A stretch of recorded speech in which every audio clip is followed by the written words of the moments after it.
유전자와 형질의 일관적인 관계. 우리는 쇠보다는 개체 형질이 유전자에 결정된다고 알고 있습니다. 19세기 말에 활동한 그리고 멘델은 유전학의 아버지로 불립니다. 멘델에 의해 생물학의 주요 관심사는 유전자와 형질의 관계를 공부하는 것이었고 현재까지 획기적인 발전을 거듭했습니다. 유전학의 발전 덕분에 유전질환을 비롯한 다양한 질병에 대해서도 이해할 수 있게 되었고 원인이 파악된 질병의 경우에는 치료 약물의 개발로 이어졌습니다. 이번 장에서는 나비와 날개 색깔 형질을 통해 유전자와 형질의 관계를 이해하고 멘델의 유전에 대해서 간략하게 알아보려고 합니다. 나비의 날개 색깔로 살펴본 유전자와 형질의 관계도 같은 종이면서도 다른 형질을 가진 경우를 예로 들어 유전자와 형질의 관계를 이야기해 보겠습니다. 갈색 나비가 사는 어떤 지역에서 날개 색깔만 흰색인 동정어 나비 개체가 발견되었습니다. 갈색 나비는 갈색 색소를 만들 수 있는 유전 정보를 가지고 있으며 그런 유전자의 발현을 통해서 날개를 갈색으로 만들 수 있습니다. 그러나 갈색 색소를 만드는 유전자에 돌연변이가 생겨서 유전자 발현 오류가 발생하면 갈색 색소를 만들 수 없게 되어 흰색 나비가 되어버린 것입니다. 갈색 나비와 흰색 나비를 분자 수준에서 비교해 보겠습니다. 갈색 나비는 정상 색소 유전자를 가지고 있으므로 전사와 번역 과정을 통해 색소 분자를 생산할 효소 단백질을 만들 수 있습니다. 그러나 색소 유전자 돌연변이가 생기면 색소 분자를 생산할 효소 단백질을 만들지 못하거나 활성이 거의 없는 효소 단백질을 만들기도 합니다.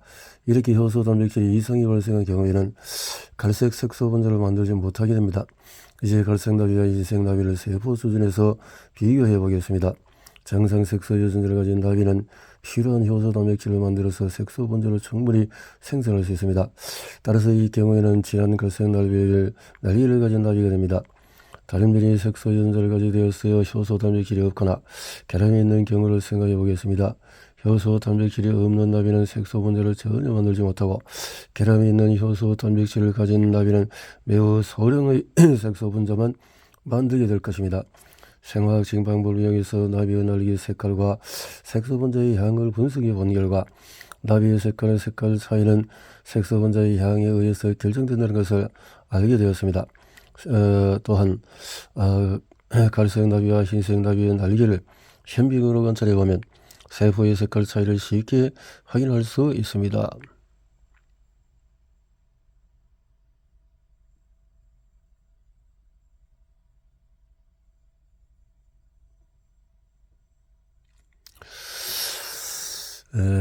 날개 색깔에서 이런 발생.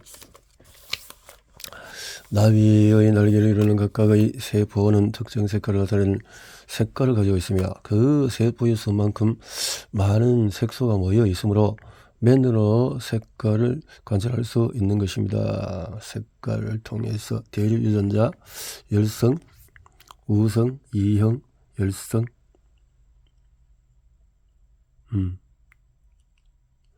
우성은 날개 색깔이 나오고요. 이렇게 멘델이 연구한 완두콩의 7가지 형질은 우성 형질과 열성 형질이 명확히 구분됩니다. 따라서 우성 동형 접합자와 이형 접합자는 우성 형질을 나타내고 우열 관계가 복잡한 대립 유전자의 예로는 적혈구 유전자를 들 수 있습니다. 정상적인 적혈구는 가운데가 오목하게 들어간 원본 모양입니다. 그러나 적혈구가 낫형이면 선천적으로 빈혈을 유발하는 낫형 적혈구 빈혈증을 보이며 다시 말해서 고산질환은 환경에 한해서는 열성 대립 유전자가 적혈구의 형질 결정에 있어 주도권을 잡게 된 것입니다. 유전자의 존재감을 부각하는 형질들. 오스트리아 수도승이었던 멘델은 종교인이면서 과학자였습니다. 당시에는 과학예술, 철학 등의 분야에서 활동하는 종교인이 많았습니다. 멘델이 처음에 계획한 실험은 생쥐를 이용한 유전 실험이었는데 생쥐의 난잡해 보이는 교미의 행동에 대한 선입견 때문에 수도원 지부의 허가를 받지 못했습니다. 우리 선들은 흰색을 좋아해서 흰색 구렁이랑 흰색 호랑이를 영물이라고 생각하고 경외심을 가졌는데 생물체의 피부색이나 털 색깔은 멜라닌이라는 색소 성분에 의한 것입니다. 생물체가 만들어낸 색소는 멜라닌 외에도 다양한 종류가 있으며 어떤 색소라도 결핍이 일어나면 백색증의 원인이 될 수 있습니다. 몇 가지 예를 보겠습니다. 왼쪽 오른쪽 나트형 적혈구 빈혈증은 비교적 연구가 잘 되어 있는 선천성 유전 질환입니다. 이 질환 아프리카계 미국인에게서 사중형 중에 한 명꼴로 발견되는데 다른 유전 질환에 비해서 발병 빈도가 매우 높은 편입니다. 흥미로운 점은 유전자형의 열성 동형 접합자인 나트형 사람은 나트형 절규구 빈형적을 평생 가지고 살지만 또형 2형 접합자인 사람은 다른 사람에 비해서 말라리아에 잘 걸리지 않는다는 사실도 발견했습니다. 말라리아가 성행하는 아프리카 지역에 사는 사람의 적혈구 유전자형을 검사해보면 2형 접합자인 사람의 빈도가 상대적으로 높게 나타납니다. 북아일랜드, 잉글랜드 사이에 있는 아이리시해는 맨섬이라고 불리는 작은 섬이 있습니다. 유전자형이 2형 접합자인 망크스 고양이끼리 교배하면 자손 1세대에서 망크스 대리 유전자형이 2형 접합자인 개체와 망크스 대리 유전자를 전혀 같이 하는 동형 접합자인 개체가 2대1 비율로 나타나게 됩니다. 이렇게 되어집니다. DNA는 우리의 운명이라는 등식을 깨는 미스터리 6장에서 유전자형과 형질에 관해서 살펴봤습니다. 북극여우는 평소에는 털 색깔을 갈색에다가 겨울만 되면 털갈이를 통해 그 색깔을 흰색으로 바꿉니다. 저버리는 수백 개의 혼론이 또 경련이고 또 혼론의 개수가 또 달라지고 변화에 유전자만으로 설명하기 힘든 표현형이 생기는 이유는 뭘까요? 유전학 지식으로 이해할 수 없었던 이 현상들의 이유에 대해서 우리는 아무런 의심 없이 환경 요인 때문이라고 말해왔습니다. 물론 환경 요인이라는 게 완전히 틀린다고는 아니지만 과학적인 논거가 부족하고 비교적 모호한 답변이라고 할 수 있습니다. 만약에 당신이 몸이 아파서 병원을 찾아갔더니 의사가 다짜고짜 당신의 병은 신경성이니 스트레스 줄입시오라고 한다면 얼마나 답답하게 느껴지겠습니까? 자연스레 여기 말고 다른 병원이나 찾아보겠다는 생각을 할 수 있습니다. 다행히 우리는 후성 유전학이 등장한 행운의 시대에 살고 있어서 이러한 미스터리한 현상의 원인이 후성 유전적인 작동 시스템과 밀접한 관련이 있다는 것을 알 수가 있습니다. 북극여우의 털색이나 저버리의 혼돈의 개수를 포함하여 다양한 개체의 형질을 발현하는 원리는 환경 요인을 고려해서 설명하는 것이 타당할 것입니다. 앞에서 우리는 후성 유전적인 작동 시스템 덕분에 동일한 유전자를 가지고 있어도 다른 형질을 가진 개체가 만들어질 수 있다는 것을 알게 되었고 생명체가 환경 요인에 적절하게 대응할 수 있는 유연성을 가지고 있다는 것도 확인했습니다. 유전자와 환경의 상호작용이 만드는 신기한 표현형 빙하위를 저요 사형터로 살아가는 북극곰의 털은 1년 내내 흰색입니다. 그러나 북극여우의 털은 따뜻한 계절에서는 갈색이었다가 추워지기 시작하면 털갈이가 시작되고 본격적으로 추운 겨울이 되면 그 색이 완전히 하얗게 바뀝니다. 대부분의 생물체에서 털 색깔은 성체가 된 후로 거의 변하는 법이 없습니다. 하지만 북극여우는 계절에 따라서 완전한 보호색으로 갈아입는 마법을 부립니다. 여름철 북유럽의 툰드라 초원에서 만나는 갈색 털의 여우와 흰 눈이 쌓인 겨울에 만나는 흰색 털의 여우는 완전히 다른 종이라는 착각을 일으키게 할 정도입니다. 북극여우의 계절에 따른 털 색깔의 변화는 생물체가 생존을 위해서 주변 환경에 어떻게 녹아드는지 잘 보여주는 예입니다. 보통 우리의 몸은 부위마다 체온이 조금씩 다른데 각 부위의 온도에 따라서 털 색깔이 달라지는 특이한 예도 있습니다.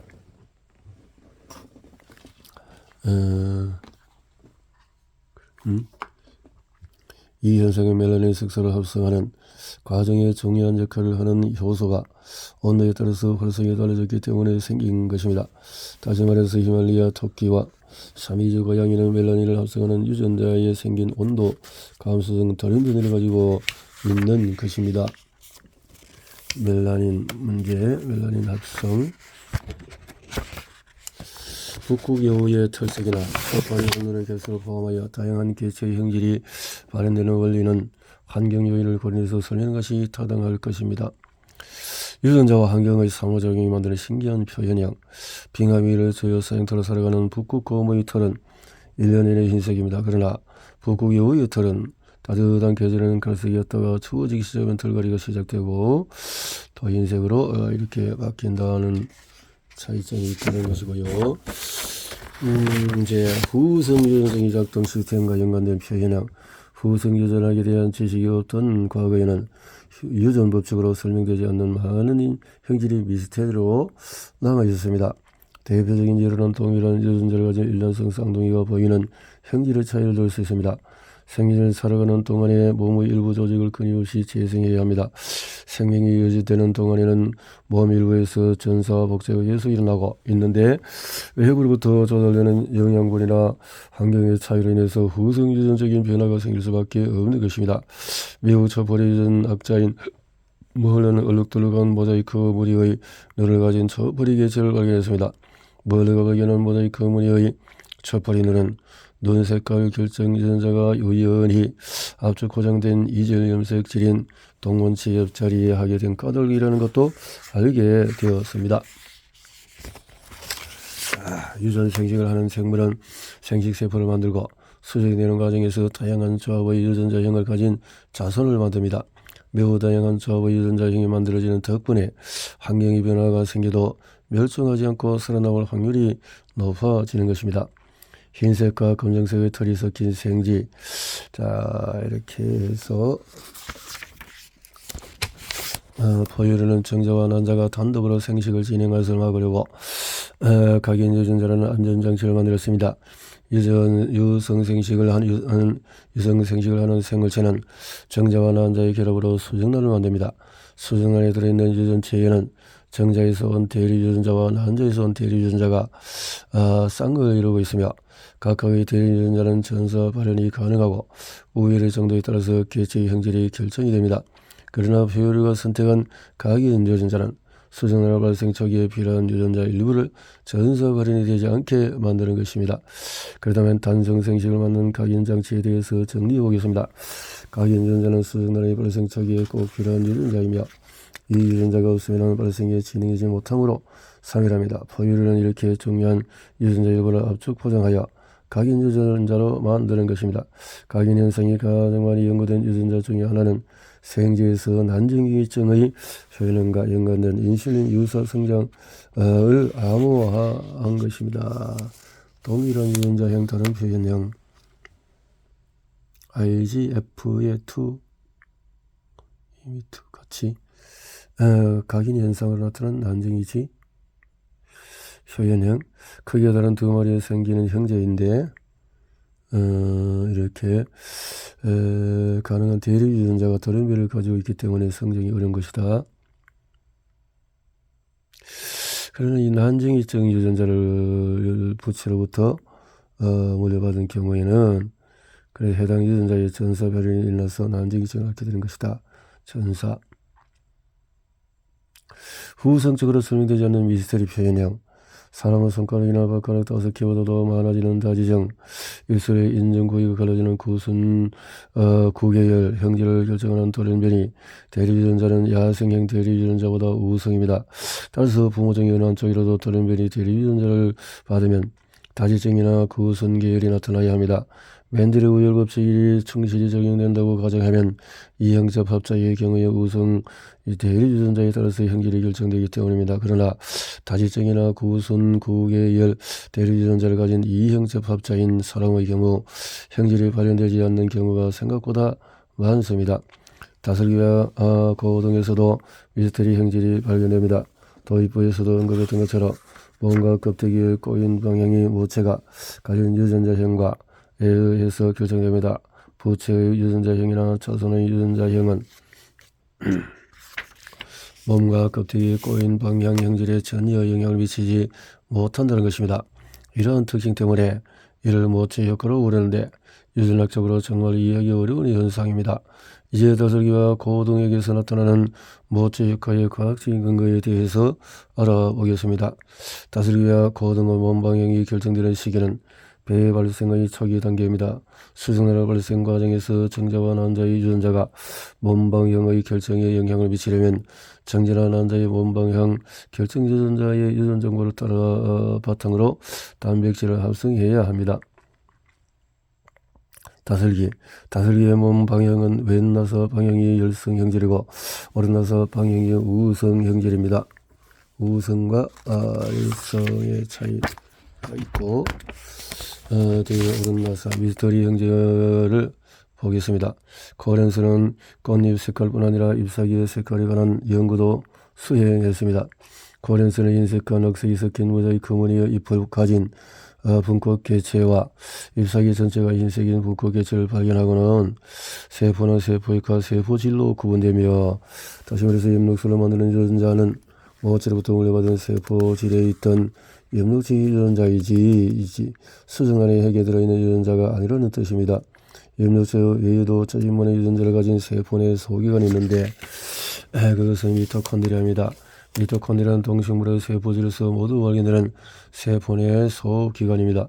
미토콘드리아는 에너지를 생산하는 매우 중요한 소기관으로서 세포 내 기능에 전반적으로 관여합니다. 여기까지 생물의 형질이 발현되는 양상이 유전자형에 따른 예측보다도 훨씬 다양하게 발현된다는 것을 몇 가지 미스터리 표현형으로 알아보았습니다. 여전히 우성 유전학으로 설명되지 않은 많은 미스터리 표현형이 남아있지만 여기서는 대표적인 몇 가지만 다루었습니다. 3부로 이제 넘어가기 전에